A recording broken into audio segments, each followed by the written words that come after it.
I love that.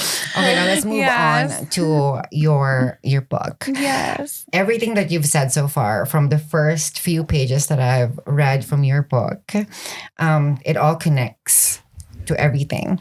So what led you to having this idea of like writing a book, and what was your mind space back then? Yeah.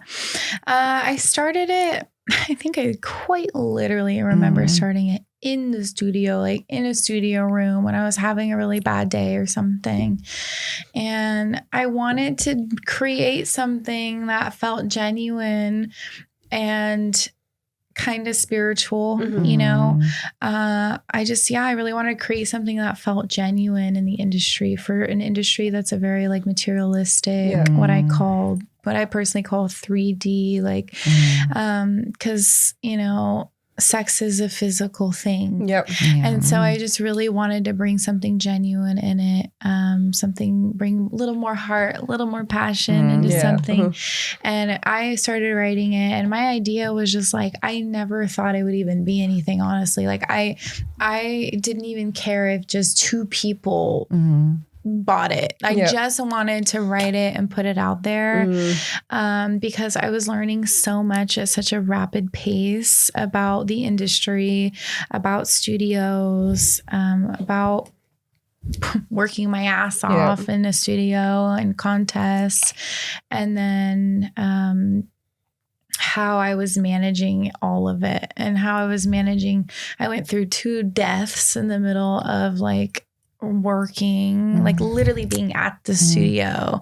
And like, it's not easy to manage things like that. And when you work in sex work, I think it takes a harder toll. Yeah, it does. Like, life is still life, and you know, as fun as sex work is, and as fun as camming is, life is still life, and right. So it's just about learning how to navigate it. And a lot of people use camming to pull themselves out of a hole, you know, and that's good. Like it pulled me. I mean, I was working at MAC Cosmetics, and I was doing well, like I was getting paid well, but I didn't even make enough to live on my own. So, you know, it was like this, once I really mentally was in a good place in my brain to really fully like dive into camming, I was so successful once I did that. So, yeah. Did anybody help you when you were going through all of these like moments of like doubt and like that emotional turmoil? That's like my mom. Your mom. That's so sweet. Yeah, my mom's so supportive. My whole family's really supportive of what I do. Did you tell them like straight up, like I'm switching careers? Oh yeah, absolutely. I was not gonna walk up in a studio in Las Vegas and like, you know, not be safe. I'm definitely telling my parents, of course. I'm so grateful for them. They're so supportive of me, and they're like, I wish I could do it too. Oh, really? Yeah. Oh, yeah. That's so sweet, because like I'm so grateful. Yeah, not a lot of creators have like the support. Thankful. I don't know what. Like some would go through lengths to hide. And I know a lot of people like that. Actually, that's one reason why people work in studios too. A big reason. Of course, like to hide it from. So true. Yeah, honestly, I'm like so grateful. I don't know. I was like going through breakups and bad friends, and like I just sage them. Well, I ended up like really learning how to just get those people out of my life, and I did. And when you're so focused on what you're passionate about, you're not focused on all that stuff anyways. I realized that we haven't actually told the audience what the Camming Compass is about, but we're not going to tell them. You will. Essentially. Because like we're talking about like the journey to like writing it, but then like what is it basically about? It is truly just about self-care and mental health and navigating it in the industry. It is specifically written for cam girls, but I believe anybody could take this book and do something with it. And these are truly all of the things and practices specifically that I've done and learned to make everything better. My work, my personal life, everything. It made everything better for me. So I haven't finished reading the whole thing, and I'm not a cam model yet.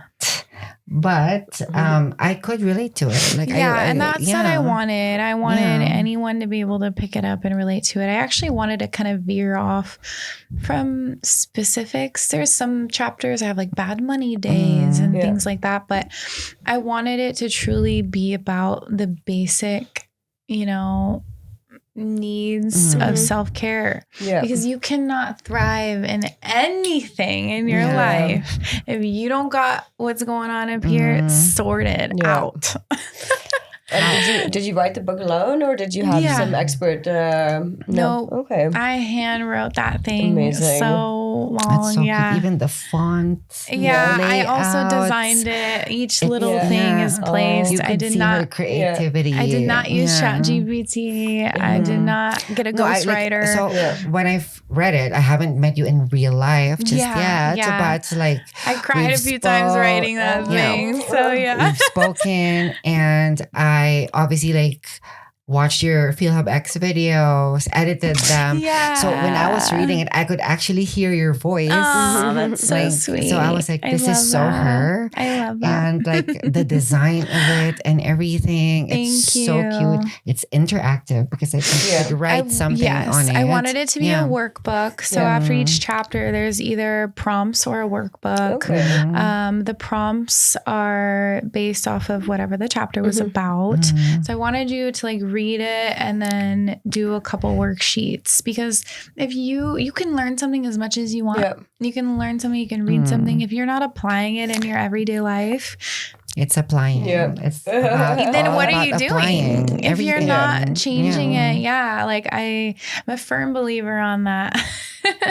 And is it a digital book or it's a physical one? It's a physical book. It is on Amazon for hard copy. And I wanted it to be a super beautiful big book. And it's like a paper size, 11 by A4. 8.5 by 11. And yes. Saw it. Period. Well, that was the file name. Yes. Wow. Yeah. The file name. So you sent me. Yeah. So it's a big book. It's a pretty hardcover, and I wanted it to be just something nice for you to own. It costs way more to make. And each copy, I think I only make $3 from it or something. That's how you know I'm not in it for the money, because Well, So I mean, but that I just wanted it to be really good. And then my ebook is available on my website. Amazing. So you're gonna have to share the link with us. We're gonna link it down below so you will see where it is, her website, the link to her book. I do want to ask you all of these questions. Okay, so you just mentioned Bad Money Days as one of the chapters in the book. And it's something that every CAM model knows. We speak to them quite often. How do you reframe those moments so that they don't break your spirit? So my main thing that I tell myself and that I tell other people all the time is that a bad money day doesn't mean a bad career. It doesn't mean a bad life. And everybody has them. I am regardless of industry, top right? model on StreamMate, and I believe it or not, if I logged on at a random time, I could still have a bad money day. Guaranteed. There are bad money days on different levels for everybody, of course. My bad money day might be better than someone else's bad money day. But we still have them. It's very normal. And when that happens, I just advise to log off, shake it off, come back when you feel better. Because the number one thing is if you live stream and you're not happy, everyone's gonna know. I think the key here, energy does not lie. So the key here is to never tie yourself or your value to how much money you make, whether it's good money or bad money. Don't 100%. Tie your value to that. Yeah. Because like that could affect your mental health. 100%. And I also want to ask you about, that negative self-talk, and like having dysphoria and everything as a trans woman. Like I have that as well. Yeah. Like what are the tools that help you shift whenever that negative voices are like in someone's head? Yeah. I was super adamant on wanting to make sure that I touched on this topic in my book because it's something I've dealt with for a long time. I think cam girls that work from home, we're like homebodies, a lot of us are. And we're, just on camera and we have our angles how we want them, and we can set things up how we like it a certain way, which is nice. But as soon as we start doing these like contests, for example, we start comparing ourselves, and it's normal in this industry. Like it is so normal. It's normal in everyday life. So like imagine in this industry, and then imagine on the leaderboard when you're going up against somebody, it's even worse. So I really had to learn how to talk to myself and give myself like a big hug, or remind myself, like, would I talk to myself this way if I was me talking to me? And sometimes I think I learned this from listening to one of Mel Robbins' podcasts. Like I will literally give myself a hug. But that's you gotta treat yourself the way you will treat your best friend. Exactly. And I'm like, I try to really remember that. And that the other main thing when it comes to body dysmorphia is that a huge reminder is like, I'm so grateful for my body. It does so much for me. And it keeps me alive. It makes me so much money. Like, it's a beautiful thing. And I think we so easily tear ourselves apart, over it. So and we're too focused sometimes on like the goals that we don't really look back on like what we have accomplished. Oh my God, I do that all the time. We have endured. So I do that all the time. That's really good. And I just, I'm like, I forget, to like have gratitude for the body that's keeping me alive every day, keeping me breathing. That's true. And, and especially in an industry where also a lot of people get plastic surgery. That is something for me personally. I see a lot of cam models have a lot of plastic surgery. And I'm like, oh, should I get my tits done? Like, like, should I do this? Should I do that? And I'm like, you know what? I'm happy. And nothing against people that do. It's just so easy to compare yourself these days, and we just have to stop. It's like we have to train our brains to just be like, okay, catch yourself when you're thinking like that, and then try to come up with like maybe a ritual or an affirmation or a saying. That's kind of what I like to do. And so like one thing is negative self-talk, but what about dealing with trolls and those people in your chat that are also giving you sort of a complex? Oh my gosh, great question, because I deal with a lot of trolls. So whenever cam models are public on the leaderboards, when we have contests, trolls like to go down our leaderboard list and just spam all of us with such bad comments. And there are some times where like I truly don't give a fuck. Like I don't even respond to it. I just kick them. I don't have the time because my chats are so crazy sometimes. I literally don't have the time to respond to it.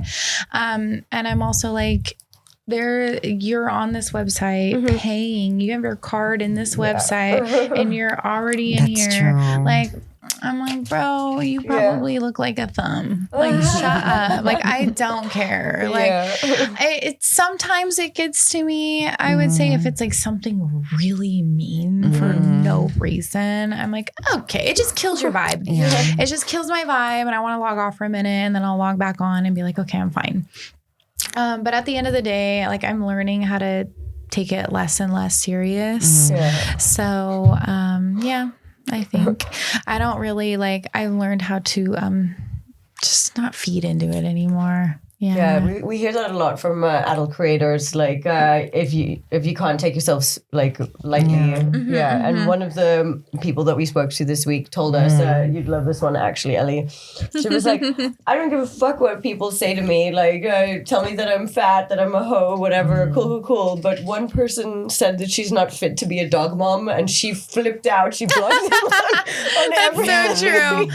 She was like, how dare you insult me like that? Yeah. Oh, yeah, too funny. She was like, nothing phases me, but if you say that I'm not fit to be a dog mom, like... Yeah. That's very so targeted. True. Yeah. I know. So I'll give you an example really quickly. Like a couple weeks ago, there was some guy that came in my room and he's like, you don't really match your kinky attributes. And on my kinky attributes, it said, I only have 5 things. It was like interactive toy, BDSM, I forget the other things. They were just like simple things.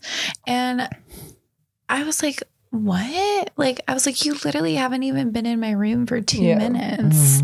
I don't know you. And then he goes,